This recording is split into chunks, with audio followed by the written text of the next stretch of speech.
আপনার মাধ্যমে 10 জন যুবক পরিবর্তন হবে। চান আপনি এটা?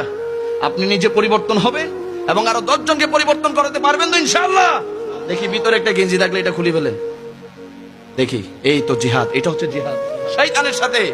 শয়তানের সাথে আমার ভাই জিহাদ করছে। যদি বলি নারে তাকবীর, নারে রিসালাত, আহলে সুন্নাত ওয়াল জামাত। ভাইয়া কষ্ট পাইছেন? আমি কষ্ট, আপনি কষ্ট পাইলেও সমস্যা নাই, আল্লাহ খুশি হয়েছে আপনার উপর। জিহাদ করছেন আপনি। এই ধরনের ইহুদি নাসারাদের জার্সি গায়ে লাগানো যাবে, পুড়িয়ে ফেলবেন, জ্বালিয়ে ফেলবেন। খ্রিস্টানরা আমাদের মুসলমানদের ভিতরে ঢুকাই দিয়েছে। একটাবার খেয়াল করেন না, আপনার পাঞ্জাবি কি তারা পরে নবীর সুন্নত মোতাবেক? তারা কি মিসওয়াক হাতে নেই? বলেন না নেই। তারা নামাজের মুসলা নিয়ে ঘুরে, তো আপনি কেন তাদের জিনিস নিয়ে করবেন? আপনি বুকা, আপনি বেকুফ। আল্লাহ আমাদের প্রত্যেকে জ্ঞান দান করুন। আমিন বলি না আমিন।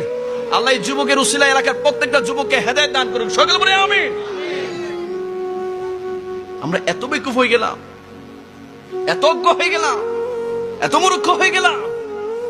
পাঠাইলো আল্লাহ, খাওয়াচ্ছে আল্লাহ, ঘুমের সুযোগ দিচ্ছে আল্লাহ, দিন দিয়েছে আল্লাহ, রাত দিয়েছে আল্লাহ, বছর দিয়েছে আল্লাহ।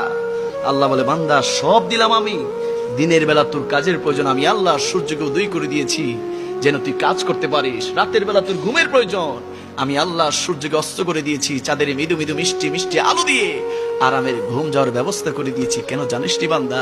আমি আল্লাহর হুকুম মোতাবেক চলার জন্য। জোরে বলি সুবহানাল্লাহ। আমরা হুকুম মানবো কার? ডান হাতটা দুলিয়ে বলি আমরা হুকুম মানবো কার? আমরা ইসলাম মোতাবেক চলতে চাই কি চাই না? আমরা ইসলামী শিক্ষা চাই কি চাই না?